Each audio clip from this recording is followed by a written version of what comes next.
हरियाणा के रेवाड़ी से एक बड़ी खबर सामने आ रही है। आपको बता दें कि केंद्रीय मंत्री राव इंद्रजीत सिंह ने कहा कि कोरोना गया नहीं है, खतरा मंडरा रहा है। अगर अब पहले की तरह ही ढिलाई बरती गई तो कोरोना की तीसरी लहर को आने से कोई नहीं रोक सकता।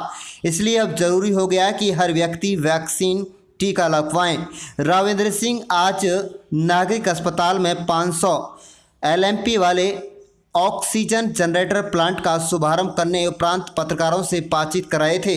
रेवाड़ी के नागरिक अस्पताल में ऑक्सीजन जनरेटर प्लांट स्थापित करने वाली हॉलिस्टर इंडिया कंपनी का भी आभार जताया और कहा कि समाज सेवियों व दूसरी औद्योगिक इकाइयों के माध्यम से जिले में दूसरी जगह भी ऑक्सीजन प्लांट लगाने का कार्य शुरू कराए जाएंगे।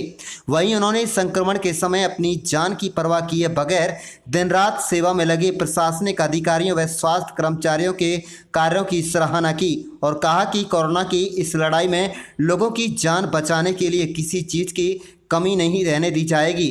कम वैक्सीनेशन वाले सवाल पर उन्होंने कहा कि पहले वैक्सीन लगवाने को लेकर लोगों में तरह तरह की भ्रांतियां फैली हुई थी, जिसकी वजह से टीकाकरण का काम गति नहीं पकड़ पाया था। लेकिन अब वैक्सीनेशन कार्य गति पकड़ने लगा है, जिसमें अमेरिका जैसे समृद्ध देश भी हम से पीछे रह गए हैं। उन्होंने कहा कि देश में अभी तक 30 से 35 करोड़ लोगों को वैक्सीन लगाई जा चुकी है, लेकिन अभी 70 करोड़ लोगों को वैक्सीन लगाना बाकी है, तभी जाकर हम संक्रमण का मुकाबला कर पाएंगे।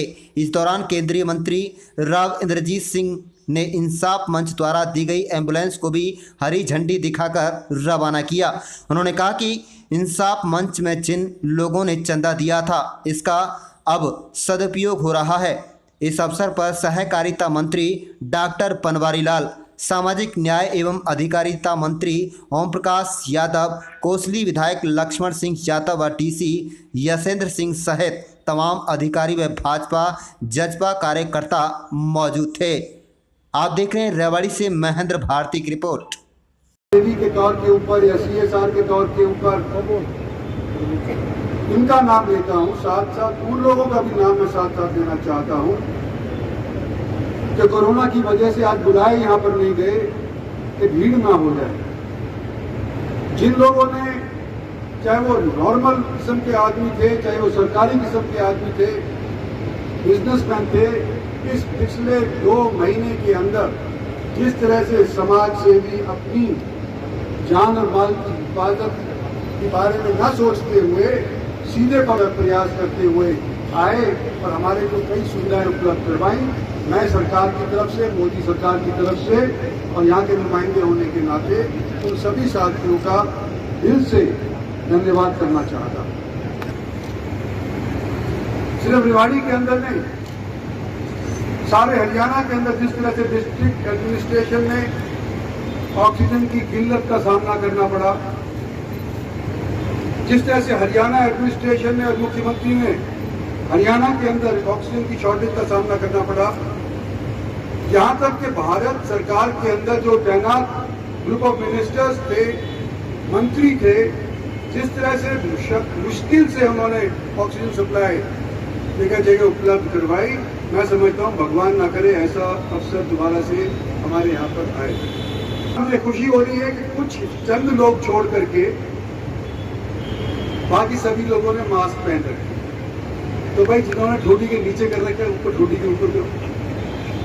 थोड़ी सी देर की बात है, इजराइल जैसा मुल्क जिसने तकरीबन 95% लोगों को वैक्सीनेट कर दिया था, वहां दोबारा से तीसरी लहर आ गई।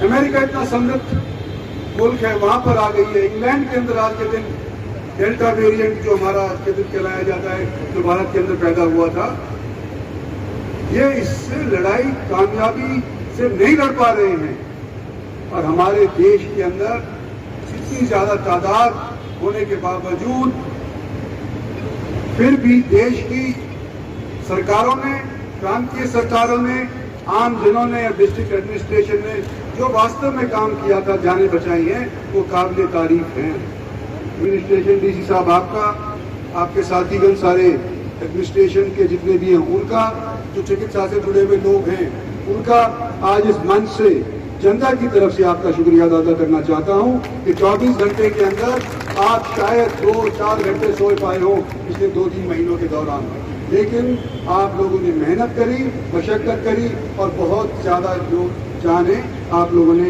ये बचाई है। इसमें मैं कहने आया था, हो सकता है कि तीसरी वेव ना आए,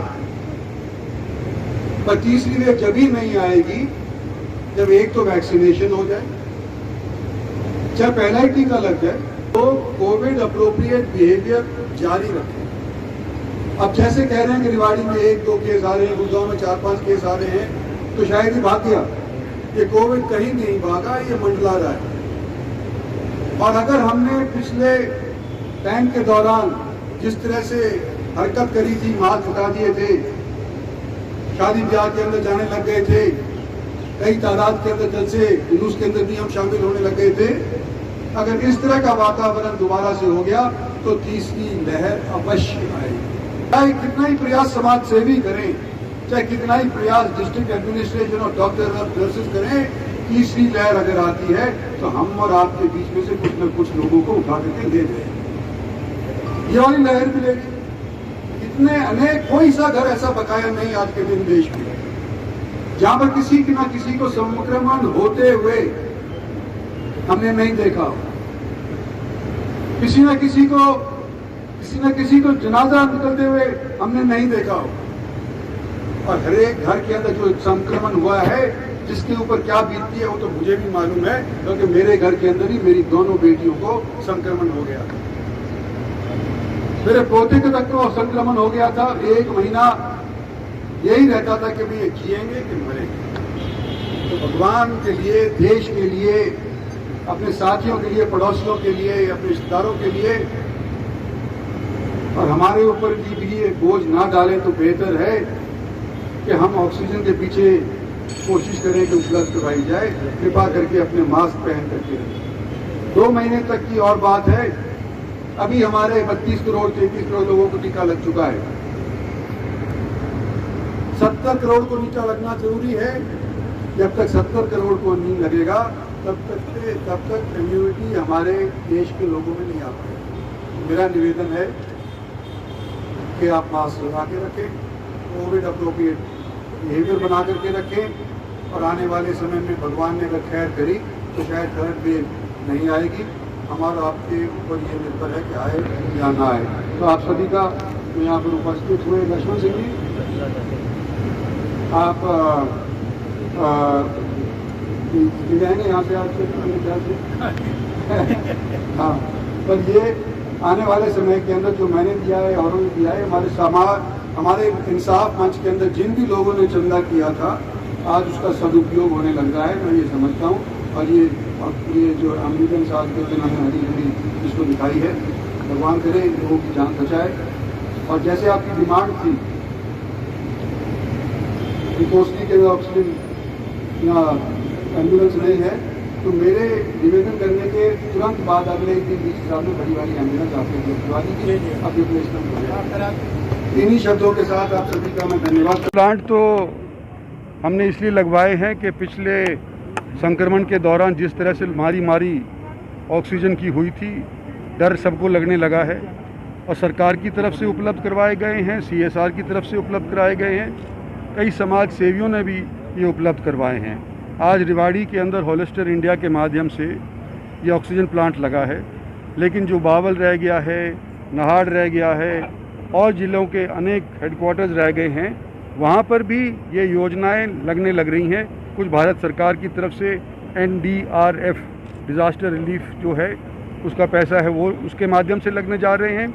कई जगहों पे, गुड़गांव जैसी जगहों के ऊपर जहाँ पर इंडस्ट्री अच्छी खासी है, वहाँ पर इंडस्ट्री के माध्यम से, CSR के माध्यम से लग रहे हैं। और कुछ इंडस्ट्री वाले जहाँ इंडस्ट्री नहीं है वहाँ पर भी अपना हाथ बढ़ा रहे हैं और ऑक्सीजन प्लांट लगाने की कोशिश कर रहे हैं। वैक्सीन की बात करें, स्टाफ तो है ही नहीं सर, इक्विपमेंट तो आ गए लेकिन स्टाफ नहीं। पीछे जो वेंटिलेटर भिजवाए थे PM फंड से भी, वेंटिलेटर चलाने के लिए ऑपरेटर तो हाँ, ये थोड़ी सी दिक्कत रही।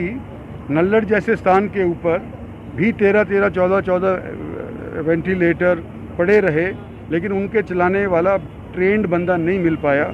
यही और ज़िलों के अंदर भी कई जगह ऐसी हुई। तो इसको पूरा करने के लिए आज के दिन ट्रेन करवाए जा रहे हैं, चाहे वो 3rd ईयर के स्टूडेंट हो MBBS के या 2nd ईयर के हों, उनको भी इस्तेमाल किया जा रहा है। और आने वाले समय भगवान ना करे कि तीसरी वेव आए तो इस तरह की किल्लत ट्रेंड पर्सनल की ऑक्सीजन प्लांट ICU प्लांट चलाने के लिए शायद ना हो। सर, देश की आबादी के हिसाब से बहुत कम वैक्सीन लगी है, क्या कुछ रफ्तार बढ़ाई जाएगी? देखो, हमारे देश के अंदर वैक्सीनेशन की पहले तो लोगों को डर था, भय था। कई तो लोग यूँ कहते हैं कि अगर हम लगवा लेते हैं तो शायद नपुंसक हो जाएंगे, कोई कहता था कि हम बीमार हो जाएंगे, लोग मर जाएंगे। तो हमारे यहाँ वैक्सीनेशन बहुत लेट शुरू हुआ। अमेरिका के अंदर जहाँ लोग न केवल समर्थ हैं लेकिन हमारे से अपने आप को बुद्धिमान ज़्यादा समझते हैं, वहाँ पर भी जब वैक्सीनेशन की तादाद और पूरी उपलब्ध है उनको पास वैक्सीन, वो भी हमारे से कई गुना पीछे पड़े हुए हैं। तो मैं नहीं समझता कि आज के दिन हमारे को ऑक्सीजन की वैक्सीन की कमी आने देगी सरकार। आने वाले समय के अंदर पूरे तौर के ऊपर सारी पॉपुलेशन को हम वैक्सीनेट करने की कोशिश में है। युवाओं में जोश है वैक्सीनेशन के लिए, लेकिन 18+ के लिए जो ऐप बनाया है उस पर कहीं ना कहीं दिक्कत आती है रजिस्ट्रेशन की। तो इसके लिए कुछ सरकार विशेष करने जा रही है, छूट करे तो अच्छा। इसके लिए देखो, ये डेवलपिंग प्रोसेस है। पहले तो उन्होंने सिर्फ फ्रंट लाइन वर्कर्स को, डॉक्टर्स को लगवाए, उसके बाद 60 साल के ऊपर को लगवाए, फिर 45 साल के ऊपर को लगवाए, अब 18 से और 45 साल के लोगों को लगवाने लग रहे हैं। उसके बाद बच्चों को लगवाने शुरू करेंगे। तो धीरे धीरे ये डेवलप होने लग रहा है। आज सबसे ज़्यादा संख्या है वो हमारी 18 से 45 साल वाले के लोगों की है। और हम यूँ नहीं कह रहे कि हमारे पास इतनी ज़्यादा मात्रा के अंदर वैक्सीन्स हैं। किसी भी मुल्क चाहे कितना ही समृद्ध हो, इस तरह का संक्रमण कहीं पर भी हो रहा है तो उनके काबू में नहीं आ रहा है। हमने तो 2 महीने में काबू कर लिया। अमेरिका में काबू नहीं आ रहा, इंग्लैंड में काबू नहीं आ रहा, रशिया में नहीं काबू आ रहा, इजराइल छोटी सी पॉपुलेशन सब वैक्सीनेट हो गए, वहाँ पे भी काबू में नहीं आ रहा वैक्सीनेशन के बावजूद। तो मैं समझता हूँ हमारे मुल्क की जनता ने और हमारी एडमिनिस्ट्रेशन ने अच्छा काम किया है। भगवान करे कि आगे हमारे सामने तीसरी वेव ना आए और जितनी जल्द से जल्द ये वैक्सीनेशन हो सकती है सभी के लिए, उसके लिए प्रबंध बनते रहें, यही हमारी उम्मीद है। इनेलो सुप्रीमो सर बाहर राजनीति पर प्रभाव पड़ेगा सर? क्या जी? इनेलो सुप्रीमो बाहर कुछ राजनीति पर प्रभाव पड़ेगा आने वाले चुनावों में हरियाणा में? राजनीति तो भाई जब होएगी जब ये कोरोना से राहत मिलेगी। अभी तो तुम